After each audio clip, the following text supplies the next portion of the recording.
फिर इसमें कैसे सेट होते हैं हो गए?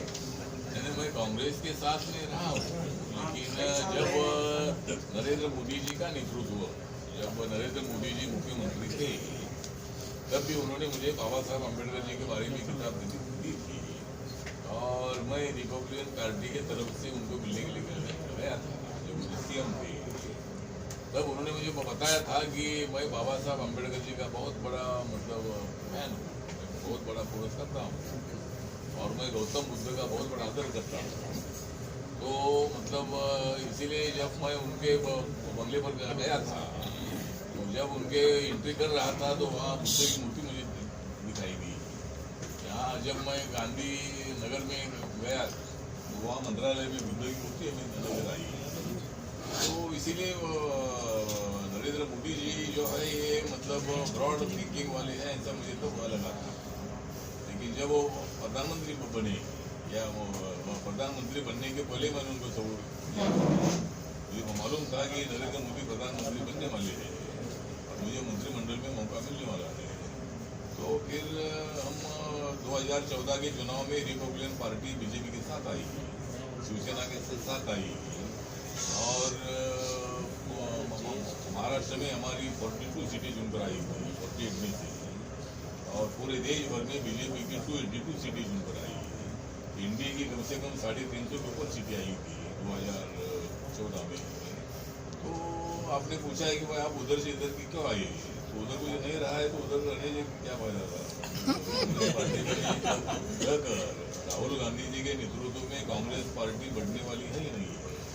वहाँ इनको पार्टी को अध्यक्ष नहीं मिल रहा है, इसीलिए सोनिया गांधी जी अध्यक्ष बन गई, उनके बारे में उनको आदर है, राहुल गांधी जी के बारे में उनको आदर है। लेकिन राहुल गांधी जी जितना मोदी जी के खिलाफ बोलते रहेंगे उतना मोदी जी का नेतृत्व मजबूत होता रहेगा, क्योंकि वो बिना टीका टिप्पणी ज़्यादा करते रहते हैं। तो टीका करो, क्रिटिसाइज करो, लेकिन हर बात पर क्रिटिसाइज करना ये लोकतंत्र में आपको अधिकार है, आपका मुंह कोई बंद नहीं कर सकता है। लेकिन अगर अनावश्यक टीका, जिस तरह राफेल के मुद्दे पर 2019 में राहुल गांधी जी ने बहुत बड़ा वातावरण तब्त किया था, लेकिन बीजेपी को 303 सीटें मिली। इसका मतलब ये है कि आम आदमी, मिडिल क्लास का आदमी बड़ी संख्या में मोदी जी के साथ है और इसीलिए ये जो कानून है किसानों का, अदानी और अंबानी को मजबूत करने के लिए कानून नहीं है। ये प्रचार हो रहा है कि भाई अदानी और अंबानी के लिए, अदानी और अंबानी के पास बहुत सारे बिजनेस है, ये दोनों भी गुजरात के रहने वाले हैं और धीरूभाई अंबानी जूनागढ़ से मुंबई में आए थे तब उन्होंने चतुर्थ श्रेणी का भी काम उन्होंने किया था और बाद में रिलायंस कंपनी फॉर्म करके लाखों लोगों को रोजगार उन्होंने दे दिया है। तो उनके लिए बहुत सारे धंधे, किसानों के माल पर वो ज़्यादा बड़े हो गए, ऐसा आरोप करना ठीक नहीं है। इसीलिए मोदी जी को खाली अदानी अंबानी के लिए वो काम नहीं कर रहे, वो किसानों के लिए काम कर रहे, मजदूरों के लिए काम कर रहे हैं। ये आरोप गलत है कि भाई अदानी और अंबानी के लिए ये कानून आया है, गलत है। अटवाली जी, आज 40 दिन हो गए कृषि कानून को लेकर जो किसान धरने पे बैठे हुए हैं। क्या कहेंगे आपकी, सरकार और किसानों के बीच में बातचीत नहीं हो पा रही है? बातचीत होती है लेकिन एक ठोस नतीजा नहीं निकल रहा है। हाँ, बातचीत तो 8 बार हो चुकी है, लेकिन अभी किसान अडायमंड इसलिए है कि भाई हमने भी आंदोलन करते करते मैं इधर पहुंचा हूँ। तो हमने बहुत सारे आंदोलन किए हैं, लेकिन जहाँ जहाँ कॉम्प्रोमाइज़ करने की आवश्यकता होती है वहाँ कॉम्प्रोमाइज़ करना चाहिए। अभी किसान अगर कानून पीछे ले लो बोलेगी, जो मैंने पहले भी बोला कि हर कानून पीछे लेने की मांग हो सकती है। लोकतंत्र में, पार्लियामेंट में जब चर्चा होती है तो कोई विरोध करता है, कोई सपोर्ट करता है। हर कानून के लिए आंदोलन होता रहेगा तो फिर हर कानून पीछे ले लो, ये मांग होती रहेगी, तो फिर ये बात अच्छी नहीं। तो इसीलिए इसमें क्या आपको गलत लगता है? ये अगर आप वो सुझाव देते तो उनको लगता है कि MSP धोखे में आ जाएगी, हमको तो लिख कर दीजिए। तो MSP के लिए लिख कर देने के लिए सरकार तो तैयार है, APMC को धक्का नहीं लगेगा। और आप चाहते हैं कि भाई मंडी में नहीं बेचेंगे, APMC में बेचेंगे तो उधर बेचिए, वहाँ कोई विरोध नहीं है। लेकिन कोई किसान ज़्यादा पैसा मिलता है इसीलिए मंडी में अगर बेचना चाहेगा तो उसको परमिशन देने वाला बिल है। इनकी आमदनी दुगुनी करने वाला ये बिल या का कानून है, इसलिए समझ कर लेने की आवश्यकता है। अभी इसीलिए पंजाब में ही ज़्यादा विरोध हो रहा है, बाकी के राज्यों में किसान का इतना विरोध नहीं नजर आ रहा है। तो पंजाब वालों को क्यों मतलब दुख हो रहा है मुझे मालूम नहीं है। और इतने बार अगर बातचीत चल रही है तो मुझे लगता है कि कोई ना कोई तो मार्ग अभी निकलेगा। अभी शायद 1-2 दिन में कितनी तारीख को निकलेगा? 9 तारीख को, 8 तारीख को, हाँ 8 तारीख को जो कमेटी है इसमें फैसला होना चाहिए। और जो ठंडी में किसान बैठे हैं, बारिश दिल्ली में आ रही है, उससे मतलब किसानों की स्थिति बहुत बड़ी अच्छी नहीं है।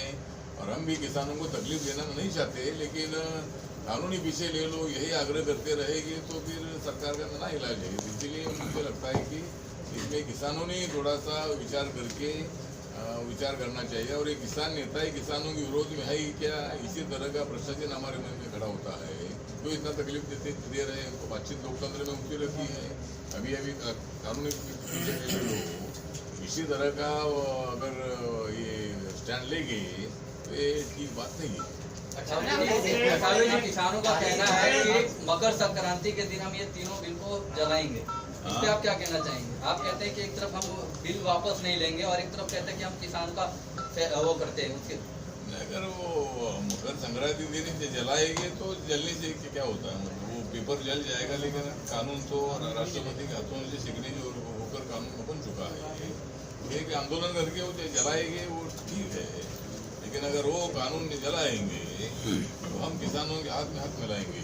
तो हम किसानों के हाथ में हाथ मिलाकर हम कोई कॉम्प्रोमाइज करना चाहते हैं तो वो तो क्या करना है वो तो उनका अधिकार है, लेकिन कानून जलाने से कोई कानून जलेगा नहीं। कानून तो है जो बन गया है, पार्लियामेंट ने पास किया है, लोकसभा ने पास किया है, राज्यसभा में चर्चा हुई नहीं, राज्यसभा में ये लोग हंगामा करते रहे, टेबल पर चढ़ते रहे, वो कानून तोड़ते पढ़ते रहे, दूसरी चर्चा हुई नहीं, लेकिन लोकसभा में चर्चा होकर बहुमत से कानून पास हो चुका है। इसलिए मुझे किसान नेताओं को मेरा कहना है कि आपने थोड़ा सा शांति से विचार करने की आवश्यकता है। और इतने दिन कभी आंदोलन होता नहीं है, अभी 30-31 दिन हो रहे हैं, क्यों किसानों को तकलीफ दे रहे हो आप? क्योंकि किसानों का मतलब अंत पर देख रहे हो आप, जो नेता लोग है वो नेता लोगों ने इसमें से मार्ग निकालने की आवश्यकता है। और सरकार बार बार बोल रही है हम तैयार है, कॉम्प्रोमाइजिंग के लिए तैयार है, अमेंडमेंट के लिए तैयार है, जो शंकाएं दूर करने के लिए हम लोग तैयार है। मोदी साहब ने भी मन की बात में भी बताया है, जब 8 राज्यों के किसानों के साथ उन्होंने बातचीत की तब उन्होंने बताया है जो शंकाएं दूर करने की जिम्मेदारी सरकार की है और हम जिम्मेदारी निभा रहे हैं, लेकिन हमारे तरफ सरकार की तरफ ध्यान नहीं दिया जा रहा है। कानूनी पीछे ले लो, इसी आग्रह को लेकर किसान ज़्यादा एडमेंट है। 682 रुपये अभी बैंक में इनके जमा है और गुजरात में कम से कम 1 करोड़ 58 लाख इतने अकाउंट में खुले हैं और बैंक में 6,956 करोड़ रुपया गुजरात का पैसा मतलब बैंक में है। प्रधानमंत्री मुद्रा योजना जो है इसके अंतर्गत 2015 में स्कीम से चालू हुई थी, 2020 तक 27 करोड़ 8 लाख जो बेनिफिशरीज है उनको मतलब उसका लाभ मिला है और इसमें 13.91 लाख करोड़ रुपये मतलब बांटे हैं। गुजरात में कम से कम 83,33,000 बेनिफिशरीज को लोगों ने नहीं दिया है और मतलब 0.57 लाख करोड़ रुपये मतलब उनको बांटे हैं। प्रधानमंत्री उज्ज्वला योजना जो है जो गैस सिलेंडर देते हैं ये 2016 से 20 तक कम से कम 8 करोड़ 16,000 इतने लोगों को गैस कलेक्शन अलॉट किए गए हैं और गुजरात में कम से कम 29 लाख गैस कनेक्शन अलॉट किए हैं। प्रधानमंत्री आवास योजना में 2015 से 20 तक 1 करोड़ 85 लाख हाउसेज कंस्ट्रक्ट किए गए हैं विद शौचालय और गुजरात में कम से कम 3 लाख 46,000 हाउसेज कंस्ट्रक्ट किए हैं।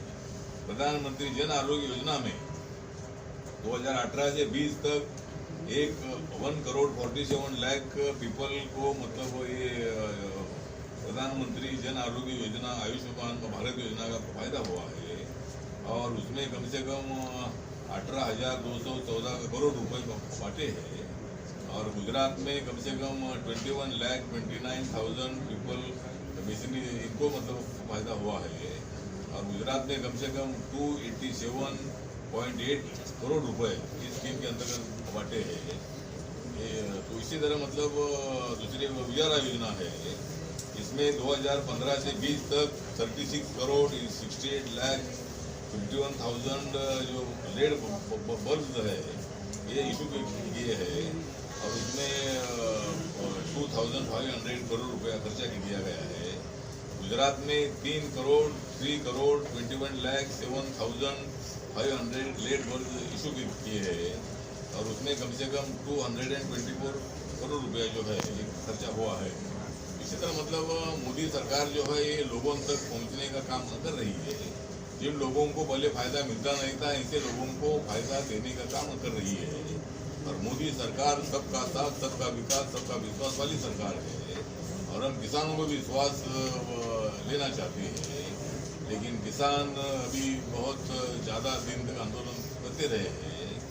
उनको मेरा निवेदन है कि भाई आपने आंदोलन पीछे लेना चाहिए और सरकार बातचीत करने के लिए तैयार है, बातचीत हो भी रही है, लेकिन उसमें कॉम्प्रोमाइजिंग फॉर्मूले पर 2 कदम पीछे आकर इन्होंने मतलब सरकार का सहयोग देना चाहिए। नरेंद्र सिंह तोमर जी लगातार किसान नेताओं से बातचीत कर रहे हैं, लेकिन किसान नेता अडैमेंट है, किसान नेता कानूनी पीछे ले लो इसी मुद्दे को लेकर मतलब आग्रह कर रहे हैं। तो मुझे लगता है कि हमारी सरकार किसानों को न्याय देने वाली सरकार है, इस सरकार के खिलाफ इसी तरह का आवाज उठाना ठीक नहीं है।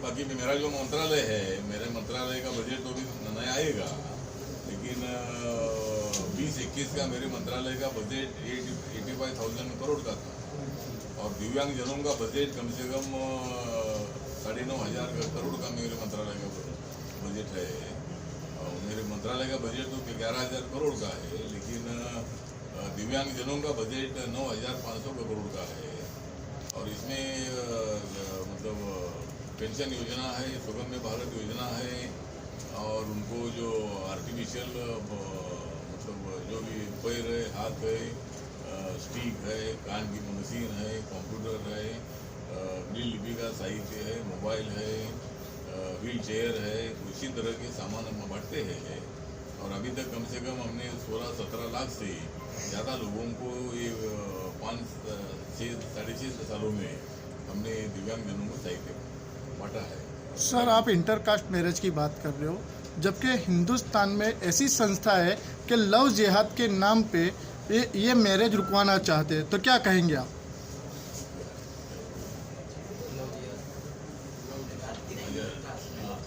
जो कास्ट की मैरिज की बात कर रहे हो आप? हाँ, लव जिहाद का जो है अभी ऐसा है कि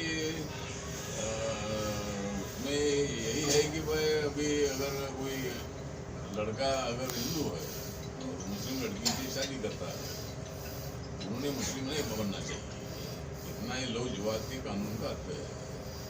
मुझे लगता है कि भाई तो धर्म बदलने की कोई आवश्यकता नहीं है। अगर दोनों एक साथ अगर आ जाते हैं, अनेक जाति के लोग जिस तरह हम प्रोत्साहित करते हैं इंटरकास्ट मैरिज को, इसी तरह मतलब लव जिहाद का अर्थ इतना ही है कि कोई हिंदू को मुस्लिम ना बनाए। सर, कई केस में ऐसा देखा गया है कि कोई धर्म परिवर्तन नहीं होता, फिर भी लव जिहाद के नाम पे दोनों को बर्बाद किया जाता है, यानी पुलिस केस किया जाता है, FIR दर्ज की जाती है, उसके बारे में क्या कहें? उसके बारे में मुझे लगता है कानून में ऐसा प्रावधान है कि ऐसा धर्मांतरण होगा तो ही मतलब उनके ऊपर कार्रवाई होगी, ऐसा है। आप जो बोल रहे हैं कि मैं धर्मांतर नहीं होता है, फिर भी उन दोनों को भी अगर ऐसा होता होगा तो हम ध्यान न दे देंगे, मतलब ऐसा अगर उनके ऊपर अन्याय नहीं होना चाहिए। अठवाले जी, आपका गुजरात का दौरा क्या मतलब है? और कृषि की बात तो इधर के जो हमारे लोकल लीडर है वो बहुत बोल चुके हैं, लेकिन आपकी वो विभाग की बात करें और आपका उद्देश्य क्या है गुजरात में आने का? आज का गुजरात में आने का उद्देश्य ये था कि हमारे मतलब अशोक भट्टी जी हमारे पार्टी के प्रदेश अध्यक्ष है, उनके पिताजी कोविड से गुजर गए और एक हमारे पीजी ज्योतिकर एक हमारे बुद्धिस्ट सोसाइटी ऑफ इंडिया के चेयरमैन थे, वो हमारे अच्छे मित्र भी थे, तो वो भी मतलब उनकी डेथ हो गई।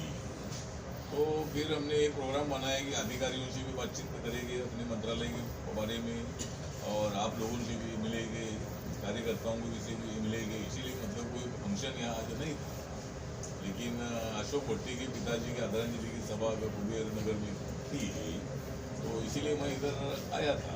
तो और आने के बाद फिर आप लोगों को मिलना ये मेरा कर्तव्य है, जो हमारे मन की बात है ये आपके सामने रखने की जिम्मेदारी भी हमारी थी, तो इसीलिए मैं आज इधर आया था। कोई ऐसा विशेष ऐसा अवसर नहीं है। बात चल रहा है और कोरोना की वैक्सीन को लेकर विपक्ष ये कह रहा है ये भाजपा की वैक्सीन है। भाजपा की वैक्सीन है तो आप मत लीजिए, अगर जिंदा रहना है तो ले लो, नहीं जिंदा रहना है तो मत लीजिए। सर शिवराज सिंह चौहान ने भी मना किया है वैक्सीन को लेकर। भाजपा की वैक्सीन है, भाजपा की वैक्सीन नहीं है, ये तो वैक्सीन है जो कंपनियों ने तैयार की है, ये तो भाजपा की कंपनी का नहीं है।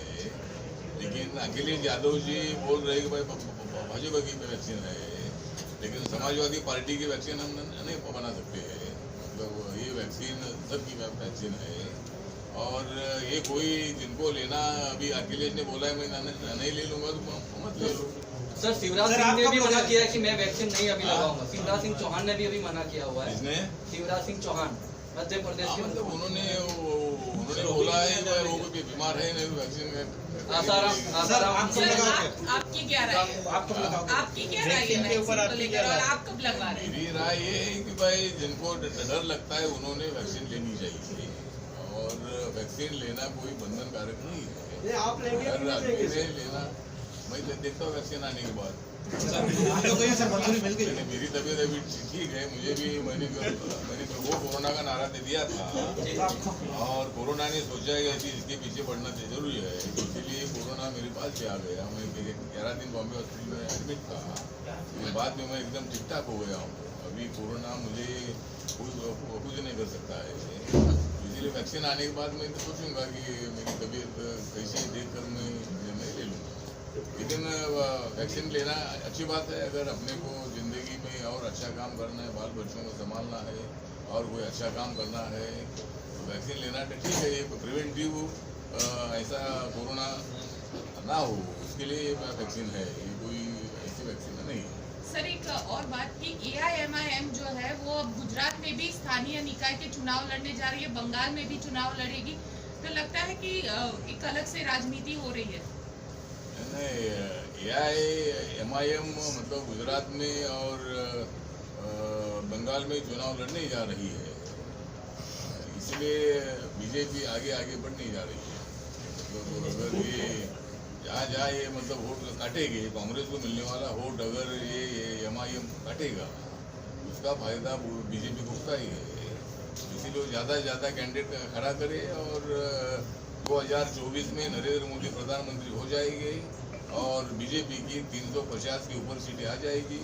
वेस्ट बंगाल में कम से कम 200 के ऊपर, जिस तरह ममता बनर्जी की 211 सीटें 294 सीटों में से आई थी, तो वेस्ट बंगाल में दलितों का परसेंटेज 36% है और वहाँ भी मेरी रिपब्लिकन पार्टी ऑफ इंडिया है, तो वहाँ हम बीजेपी के साथ रहेंगे और बीजेपी की सरकार वहाँ आएगी और माननीय अमित शाह साहब ने 200 के ऊपर सीटें आएगी ऐसा ऐलान किया है, तो RK उनको पूरा साथ दे देगी और वेस्ट बंगाल में ममता जाएगी और बीजेपी आएगी। जो है वो बीजेपी की B पार्टी के तौर पर काम कर रहा है।